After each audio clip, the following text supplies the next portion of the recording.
Welcome to conversations. मैं आपका host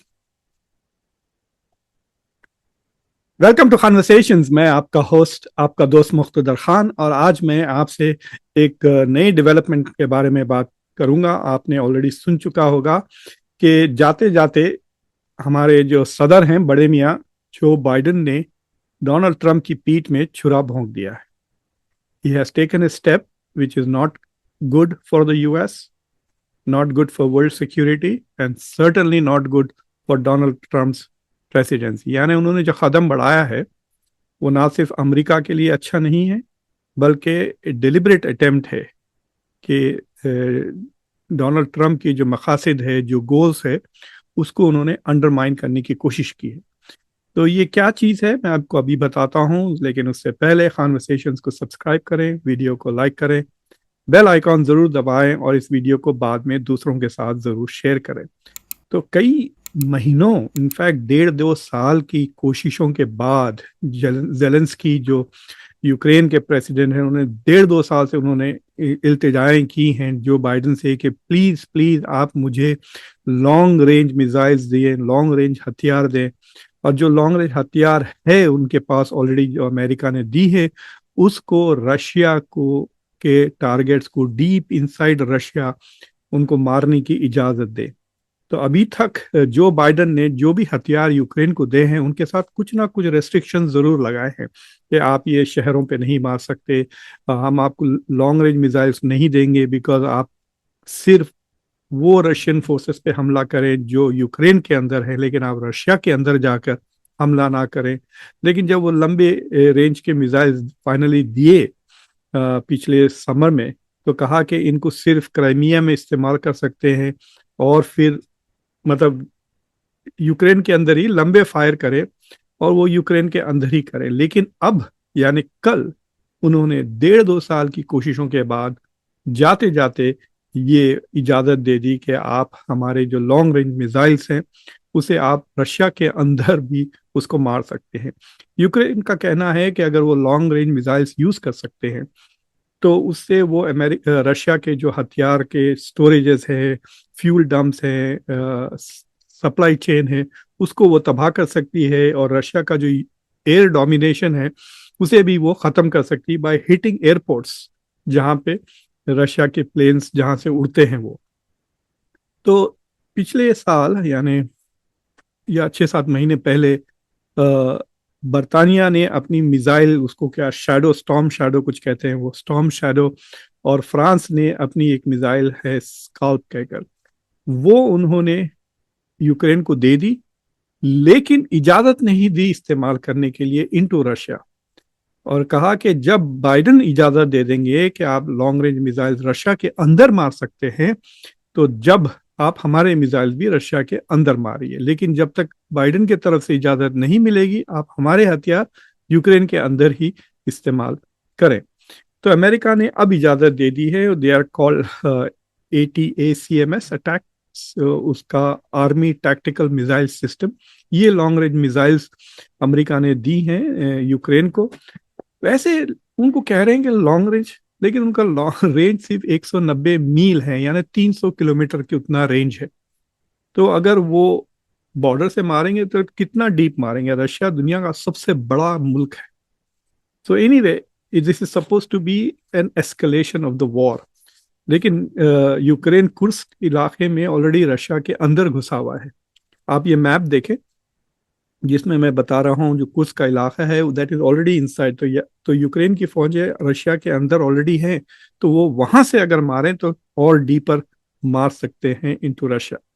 लेकिन इसका मकसद क्या है? जेलेंस्की जो यूक्रेन यूक्रेन के प्रेसिडेंट है वो ज्यादा एक्साइटेड नहीं हुए। उन्होंने कहा देखे, ये तो अभी तो जो जो बाइडेन ने कहा वो तो अल्फाज है, हम अल्फाज से गोली नहीं चला सकते। इसका मतलब ये है कि ही वांट्स मोर सप्लाईज। वो खुद यूक्रेन बना रहा है 1,000 किलोमीटर रेंज की रॉकेट्स और मिसाइल्स, और वो यूज कर रहा है, लेकिन उतनी ज्यादा तादाद में नहीं बना सक रहा वो।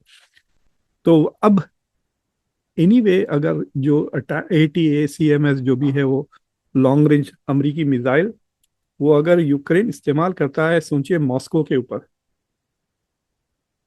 Putin is going to get very angry, बहुत वो गुस्से में बहुत ही एस्केलेट हो जाएगा। पुतिन ने पहले कहा था कि अगर लॉन्ग रेंज मिसाइल रशिया के अंदर मारने की अमेरिका ने इजाजत दी तो हम समझेंगे कि ये नेटो की हमला है हम पर, तो फिर हम इसका जवाब हम जैसा चाहे वैसा देंगे। तो इस बात से डर कर बाइडेन पिछले 1.5-2 साल से इजाजत ही नहीं दी कि अमेरिका के हथियार ऐसा इस्तेमाल किया जाए, यानी डिफेंसिवली इस्तेमाल किया जाए, ऑफेंसिवली नहीं। दिस वाज बाइडेन्स होल प्लान कि हम डिफेंसिव वेपन्स देंगे, आप अपने आप को डिफेंड कर लें रशिया से, हम आपको ऐसे वेपन्स नहीं देंगे जिससे आप ऑफेंसिवली रशिया को अटैक कर सके, क्योंकि that could result in a third world war, क्योंकि दोनों side are nuclear powered. Russia में अटैक पोलैंड या कहीं दूसरी जगह तो फिर वो नेटो के साथ जंग हो जाएगी। तो वो एस्केलेशन बात, ये बाइडेन की लॉजिक थी कि अगर हम बहुत ही ज्यादा सीरियस हजार क्रूज मिसाइल्स F-35 F-16 अगर ये सब देने लग गए यूक्रेन को, तो फिर रशिया कहेगा कि ये तो जंग अमेरिका के साथ हो रही है और वो फिर अमेरिका के साथ जंग शुरू हो जाएगी। So that was his logic. तो ठीक है, आप 2 साल तक ये चीज नहीं की है, लेकिन अब क्यों कर रहे हैं? 2 महीने के लिए आप वापस जा रहे हो, अब क्यों कर रहे हो? क्योंकि जो बाइडेन ने डोनाल्ड ट्रंप ने बार बार कहा था कि जैसे मैं प्रेसिडेंट बनूंगा मैं ये जंग खत्म कर दूंगा, मैं ये जंग रोक दूंगा। अगर एस्केलेशन होता है, सोचो आप कि अगर यूक्रेन रॉकेट्स मार देता है मॉस्को के अंदर और कोई लोग मर जाते हैं, तो क्या पुतिन जंग रोक देंगे ट्रंप के कहने पर? No, he will want revenge. वो एस्केलेशन हो जाएगा। तो बाइडेन जाते जाते डोनाल्ड ट्रंप की पॉलिसी को सबटाज कर रहे हैं। वो ऐसी पॉलिसी लग रहे हैं कि जो नया प्रेसिडेंट आएगा वो मजबूरन अपने प्लान्स फेल हो जाएंगे। तो ये जो हरकत की है जो बाइडेन ने, this is not in the interest of the United states. ना ये यूएस के इंटरेस्ट में है, ना ये यूरोप के इंटरेस्ट में है, ना ये नेटो के इंटरेस्ट में है, ना ये यूक्रेन के इंटरेस्ट में है। ये सिर्फ और सिर्फ डोनाल्ड ट्रंप को मुश्किल पैदा करने की कोशिश। And I think this is a anti national act. India में एंटी नेशनल कहते हैं इस तरह की हरकतों को। तो what Joe Biden has done is a very petty, छोटे दिमाग की हरकत। It's not in the interest of the US और not in the interest of Ukraine. जो ऑफिशियली बहाना दे रहे हैं कि भाई क्योंकि नॉर्थ कोरिया ने अपनी फौजें भेजी हैं, हम उसके बदले में ये इजाजत दे दी है यूक्रेन को। अगर नॉर्थ कोरिया से फौजें 10,000 ट्रूप्स अगर नहीं आते रशिया की तरफ से लड़ने, तो हम ये इजाजत नहीं देते। It doesn't make sense at all. कोई टैक्टिकल सेंस भी नहीं बनता, ना तो स्ट्रेटेजिक सेंस। अगर 4-5 ये मिसाइल अगर लग गए सीरियस जगह, तो I think this war is going to become very serious, even more serious. And Putin रोकेंगे नहीं ट्रम्प के प्रेसिडेंट बनने के बाद, because he will want to punish Ukraine. और आई थिंक यही मकसद है जो बाइडेन का, कि वो बताना चाह रहे हैं कि ये जो बात कह रहे हैं ट्रम्प कि मैं प्रेसिडेंट बनते ही जंग रुक जाएगी, he is trying to disprove Trump, कि उनको गलत साबित करने के लिए।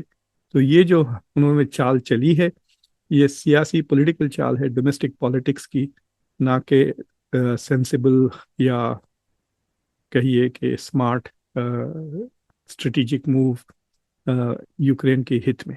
तो एनीवे ये एक बात मैं आपसे कहना चाहता था कि जब मैंने ये खबर देखी, इनफैक्ट थोड़ी देर में मैं जो ब्राज़ील में जो G20 की मीटिंग हो रही है, वहाँ पे इंडिया के प्रधानमंत्री भी है, दूसरे लीडर्स भी है, उसके बारे में चंद घंटों के बाद मैं ज़रा डिटेल्स आने के बाद I am waiting for the general statement क्या निकलता है ब्राज़ील से, फिर उसके ऊपर मैं आपके साथ तबसरा करूँगा। Until that time please conversations को सब्सक्राइब करें। Thank you for watching.